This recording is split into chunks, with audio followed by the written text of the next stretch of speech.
तो ये तीसरे अध्याय का प्रारंभ हुआ है। तो इससे पहले दूसरे अध्याय में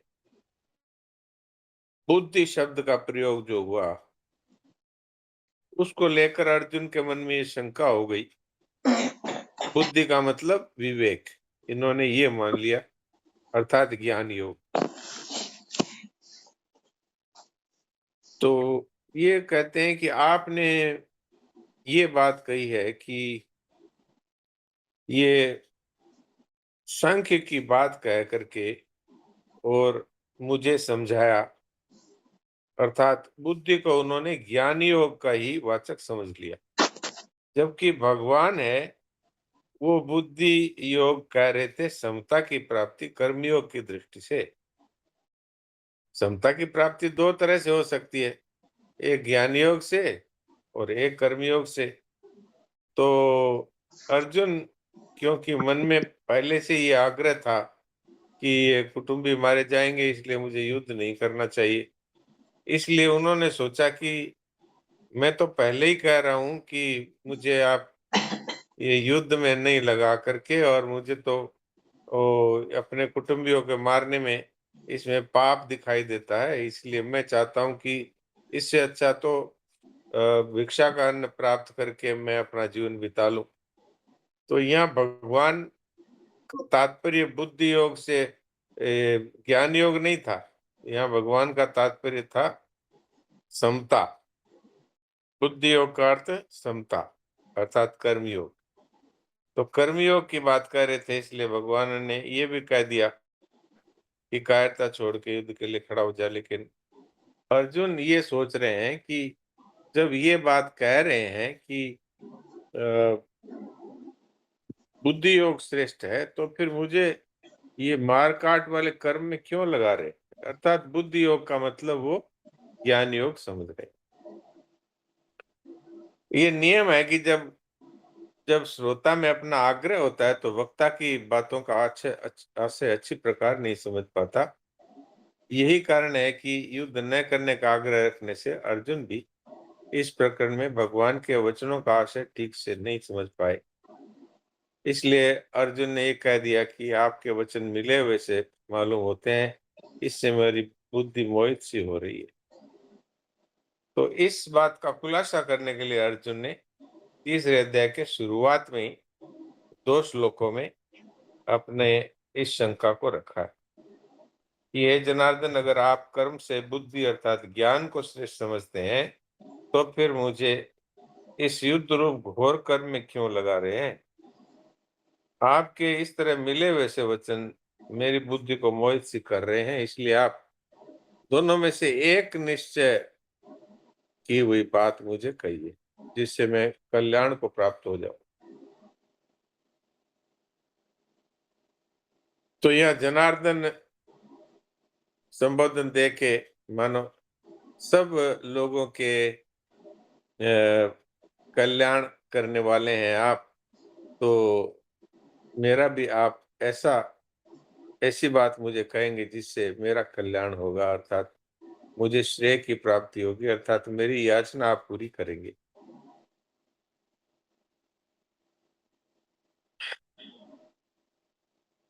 अब ये बात पहले से ही कही जा चुकी है कि मनुष्य की में एक कमजोरी रहती है कि वह प्रश्न के उत्तर के रूप में भी वक्ता से अपनी ही बात का समर्थन चाहता है।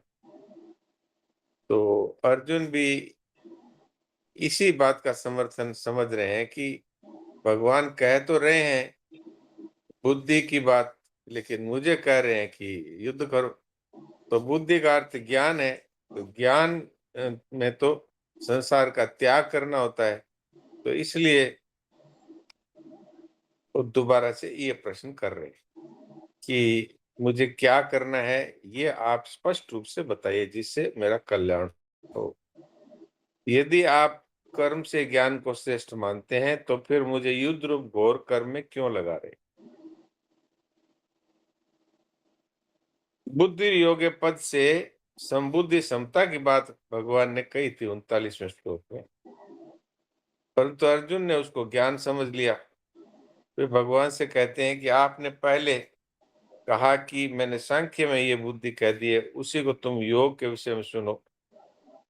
इस बुद्धि से युक्त हुआ कर्म बंधन को तू त्याग देगा, परंतु कर्म बंधन से तभी छूटेगा जब ज्ञान होगा। आपने ये भी कह दिया कि बुद्धि योग अर्थात ज्ञान से कर्म अत्यंत निकृष्ट है। अब यहाँ पर भगवान ने बुद्धि योग से सकाम कर्म अत्यंत निकृष्ट है ये बात कही थी, पर अर्जुन इसको सभी कर्म निकृष्ट है ये समझ बैठे। भगवान तो बुद्धि योग अर्थात समता की बात कह रहे हैं, लेकिन ये इसको बुद्धि योग को ज्ञान योग समझ रहे हैं। तो इसके कारण से ये यहाँ पर प्रश्न आया है।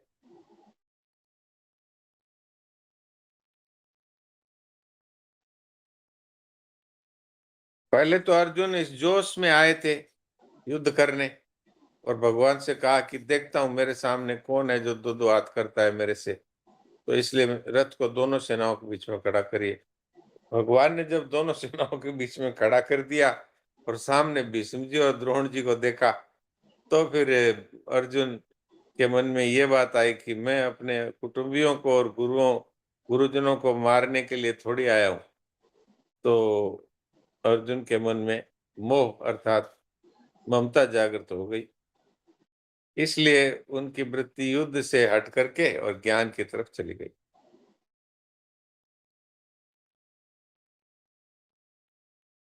लेकिन फिर भी अर्जुन के मन में ये बात है कि भगवान बुद्धि मोहित कर नहीं सकते, क्योंकि ये तो मेरे लिए निश्चित कल्याण की बात कहेंगे, लेकिन मैं स्पष्ट रूप से समझ नहीं पा रहा हूं। इसलिए उन्होंने कहा कि मेरी बुद्धि को मोहित सी कर रहे, मोहित कर रहे हैं ये बात नहीं कही। श्रद्धा के कारण अर्जुन भगवान के वचनों को तो ठीक मान रहे हैं, लेकिन समझ नहीं पा रहे ठीक लिए, इसलिए दोबारा से ये प्रश्न करते हैं कि इन दोनों में से, यानी कि सांख्य योग में से और कर्म योग में से मेरे लिए कौन सा श्रेष्ठ है, ये बात निश्चित रूप से मुझे बताइए। तो अब इसके आगे भगवान है वो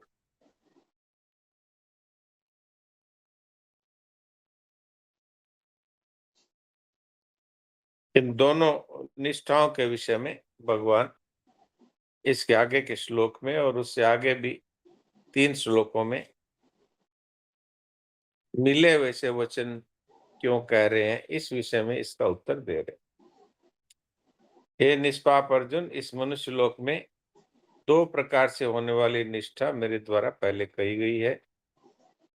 ज्ञानियों की ज्ञानियों की निष्ठा ज्ञान योग से और योगियों की निष्ठा कर्म योग से होती है। तो ये दोनों निष्ठाओं को भगवान ने लौकिक निष्ठाएं बताए, और भक्ति को भगवान ने अलौकिक निष्ठा बताई है। तो यहाँ इनको लौकिक क्यों कहा कि कर्मयोग चलता है संसार को लेकर, इसलिए वो लौकिक है, और ज्ञान योग चलता है जीव को लेकर अर्थात अक्षर को लेकर। तो ये भी वास्तव में संसार में जीव बना है आकर के, इसलिए ये संसार की दोनों निष्ठाएं, इसलिए इनको लौकिक निष्ठाएं कहा।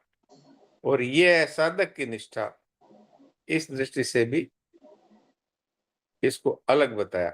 और भगवान निष्ठा है, ये भगवान की निष्ठा है, इसलिए इसको अलौकिक बताया है। अर्जुन युद्ध नहीं करना चाहते थे, इसलिए उन्होंने समतावाचक बुद्धि शब्द का अर्थ ज्ञान समझ लिया, परंतु भगवान ने बुद्धि योग शब्द से और बुद्धि शब्द से समता का वर्णन किया था।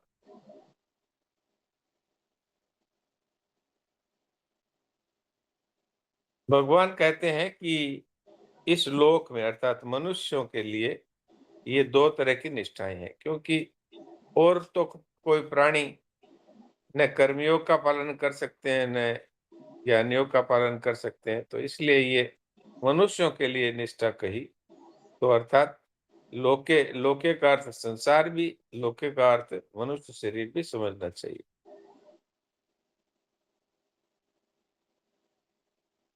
अब इसमें जो मार्मिक बात है वो महाराज जी ने बताई है यहाँ भगवान ने दो निष्ठाएं बताई है, सांख्य निष्ठा अर्थात ज्ञान योग और योग निष्ठा अर्थात कर्म योग।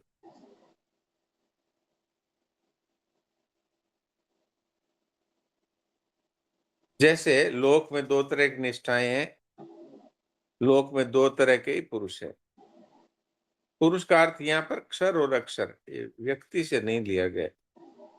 क्षर अर्थात नाशवान, क्योंकि गीता में प्रकृति को और पुरुष को यानी आत्मा को दोनों को ही पुरुष रूप से कहा गया है।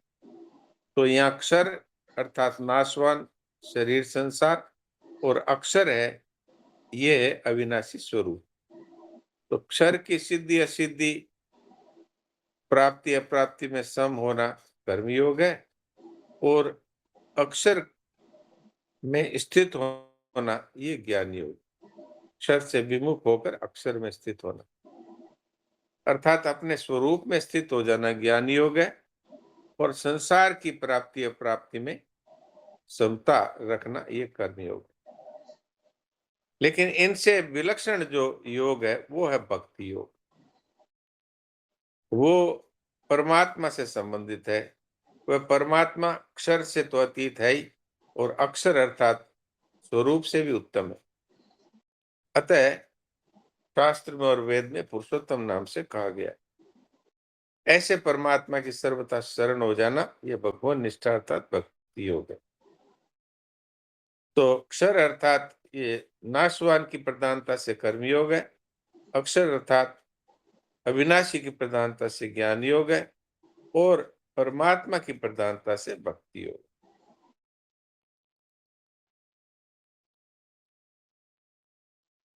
सांख्य निष्ठा और योग निष्ठा तो साधन के द्वारा प्राप्त हो सकती है, इसलिए साधक पर निर्भर है, पर भगवान निष्ठा ये भगवान की कृपा से प्राप्त होती है, इसलिए भगवान निष्ठा में साधक भगवान और उनकी कृपा पर निर्भर रहता है।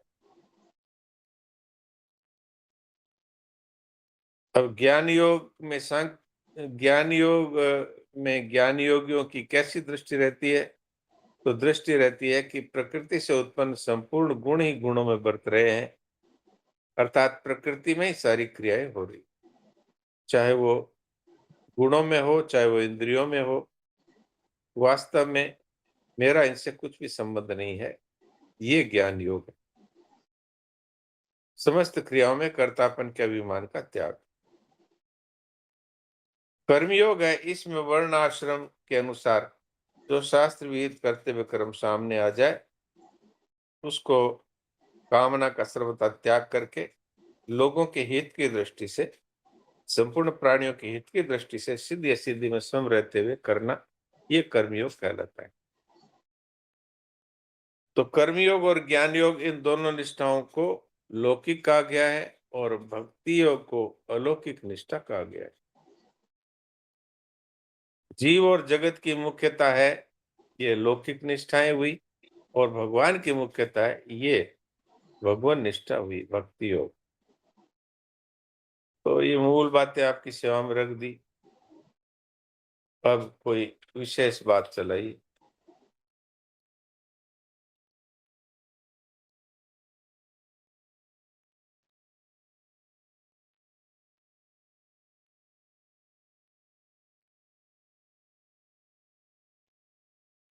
सुरेश जी, आपने क्या प्रश्न किया था बद्री भाई जी से?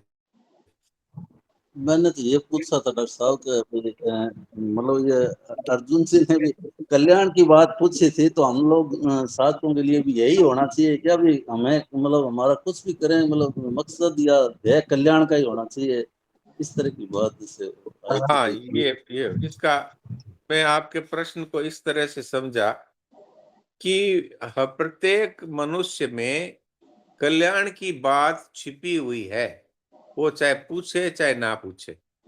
कैसे? कि प्रत्येक प्रत्येक मनुष्य है चाहता है सदा रहने वाला सुख।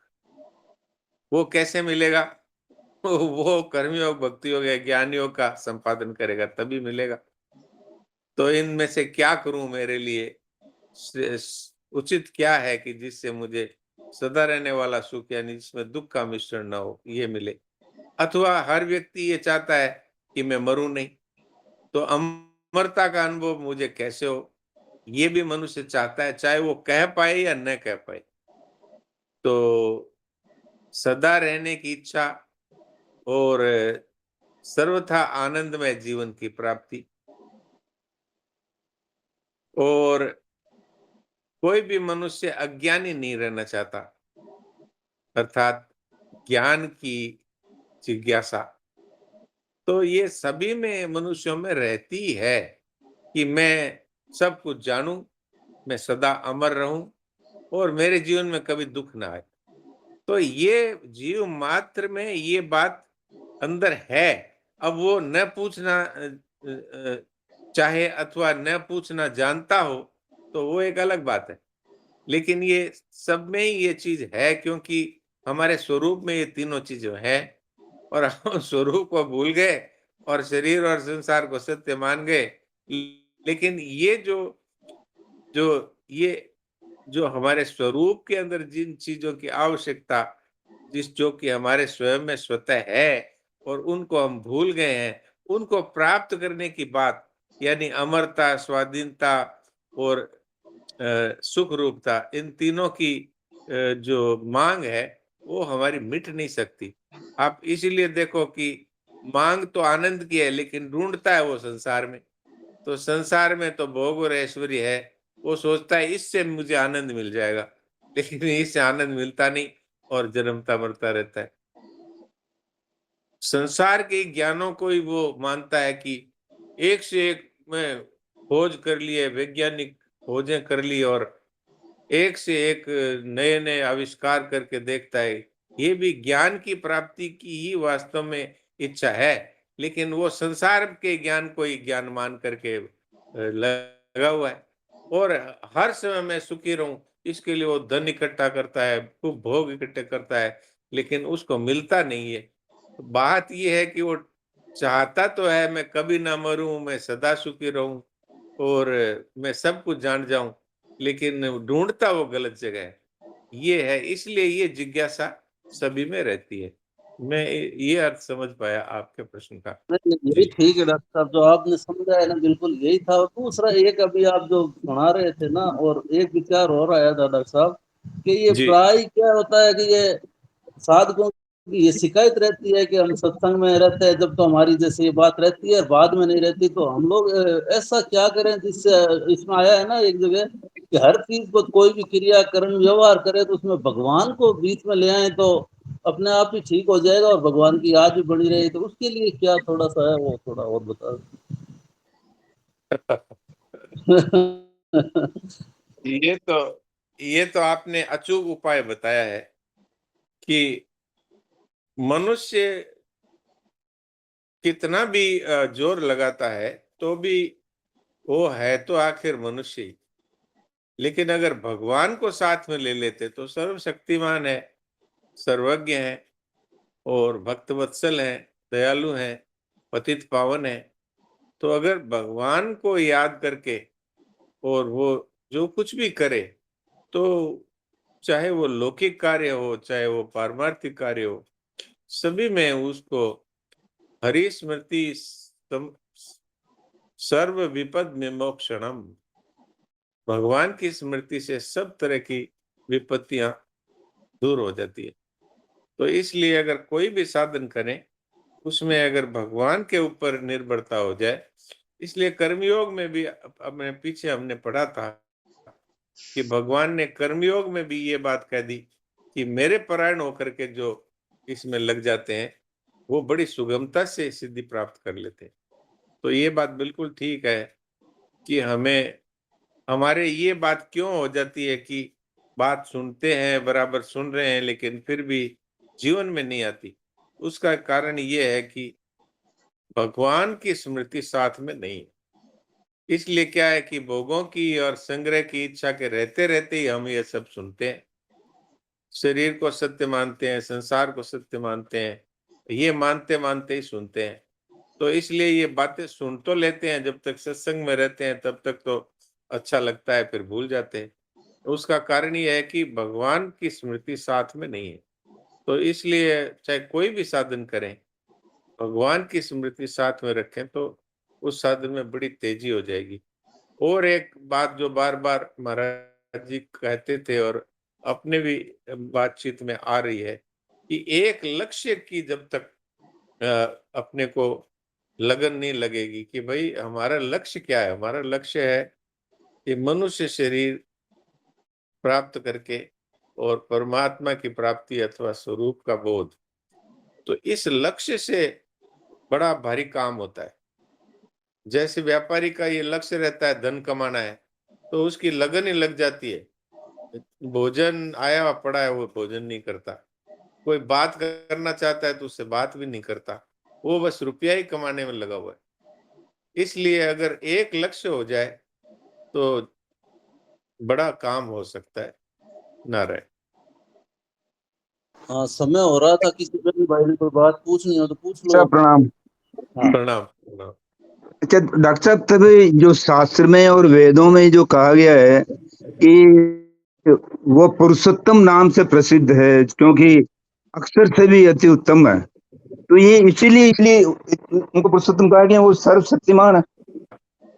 हाँ, पुरुषोत्तम इसीलिए कहा गया कि वो सर्वशक्तिमान है और सर्वसुहृद है और बिना हेतु सबका कल्याण करने वाले हैं, सबका भरण पोषण करने वाले हैं, सबको उत्पन्न करने वाले हैं। उत्पत्ति, स्थिति और संहार सभी उनके हाथ में है। तो वास्तव में वो कभी भी हमारी तरह अज्ञान को प्राप्त नहीं हुए। वो सदा से ही वो ज्ञान रूप ही है और सारे ज्ञान उन्हीं से आते हैं। तो इसलिए अब हम लोग तो मान लो महात्मा भी कोई होते हैं तो वो पहले अज्ञानी थे और फिर ज्ञान प्राप्त हुआ, तो किसकी कृपा से हुआ? भगवान की कृपा से हुआ, इसलिए वो पुरुषोत्तम है। जी जी, हाँ संतों जी की हाँ। कृपा से हुआ। जी, तो इसलिए वो पुरुषोत्तम है सब तरह से ही। वो कभी भी अज्ञान में नहीं गए। ऐसा नहीं है कि भगवान कृष्ण है, वो पहले अज्ञानी थे और फिर ज्ञानी हो गए। भगवान राम है, वो पहले अज्ञानी आए थे इस धरती पर, फिर उनको ज्ञान हुआ। वो इसलिए वो पुरुषोत्तम है, वो कभी अज्ञान हुआ ही नहीं। जी। जी बहुत सुंदर डॉक्टर साहब। जी नारायण, प्रणाम। डॉक्टर साहब, आपने लक्ष्य उद्देश्य की बात बताई, तो इसके साथ एक शब्द लिखा रहता है कई बार के दृढ़ लक्ष्य उद्देश्य हो, दृढ़। तो ये दृढ़ता नहीं है, इसीलिए हम कहते तो रोज ही है डॉक्टर साहब कि हमारा तो लक्ष्य उद्देश्य एक ही है कि परमात्मा प्राप्ति करनी है। बाकी वो दृढ़ता कैसे आए, हो दृढ़ क्या है? ये दृढ़ता का मतलब है कि साथ में ये नहीं हो कि हमें मान भी मिले, धन भी मिले, शरीर भी स्वस्थ रहे। ये कमजोरी रहती है कि सत्संग तो हम करेंगे लेकिन वहां जाते हैं तो हमें वहां पर घर जैसी सुविधाएं नहीं मिलती। तो अब बताइए, अब उद्देश्य तो है सत्संग का और घर जैसी सुख सुविधा चाहिए। तो ये वास्तव में दृढ़ता की कमी है। जिनको दृढ़ता होती है वो तो जाकर जंगल में गुफाओं में पड़े रहते हैं और भगवान का भजन करते हैं। उनको नहीं चाहिए कुछ भी भोग और संग्रह। तो दृढ़ता का अर्थ यही है कि और कुछ नहीं चाहिए। जैसे बच्चा है, वो खिलौने मांगता है तो उसको और कुछ देने की कोशिश करते हैं तो फेंक देता है, अब खिलौना ही चाहिए मुझे। तो ऐसे हमें छोटे बच्चे की तरह भगवान के सामने अड़ जाना चाहिए कि बस आपके ही दर्शन चाहिए, आपका ही प्रेम चाहिए और मुझे कुछ नहीं चाहिए। तब ये काम पक्का होता है। जी। जिद्दी हो जाना चाहिए मतलब। हाँ बिल्कुल, जैसे बच्चा अपने जिद पे अड़ जाता है, ऐसे अपने भी अड़ जाए भगवान के सामने तो भगवान तो, भाई जी के शब्द मुझे याद आ जाते हैं, भगवान तो मरे है मिलन ताई। तो ऐसे है भगवान। दिनेश पर जी कुछ बोल। हमारी कमी रहती है, दृढ़ता की कमी रहती है। जी। जी हाँ जी, दिनेश जी। हाँ रियम जी बोलिए। आवाज नहीं आ रही आपकी दिनेश जी, म्यूट तो खुला है, कुछ कह रहे हो क्या? हाँ तो कोई नेट की दिक्कत होगी। हाँ, नेट की दिक्कत हो जाती है। तो डॉक्टर साहब, मन में ये संदेह भी नहीं रखे हैं कि भाई हमारा लक्ष्य दृढ़ हुआ कि नहीं हुआ? ये तो भगवान को कह दें भाई भगवान अब दृढ़ है कि नहीं है, आप जानो, हमारा आप करवा दो, नहीं है तो। नहीं, अपने बच्चा कभी ये सोचता है कि अब मेरे दृढ़ है कि नहीं है? वो तो जिद पकड़ लेता है ऐसे अपने एक लक्ष्य पर चल पड़े तो फिर इसके बाद वो भगवान करेंगे सारी चीजें, लेकिन हमारी तरफ से कमजोरी नहीं हो। जैसे धन भी चाहिए, मान भी चाहिए, भगवान भी चाहिए, ऐसा नहीं होना चाहिए। बस इतनी बात है, बाकी का काम सब भगवान करते हैं। जी।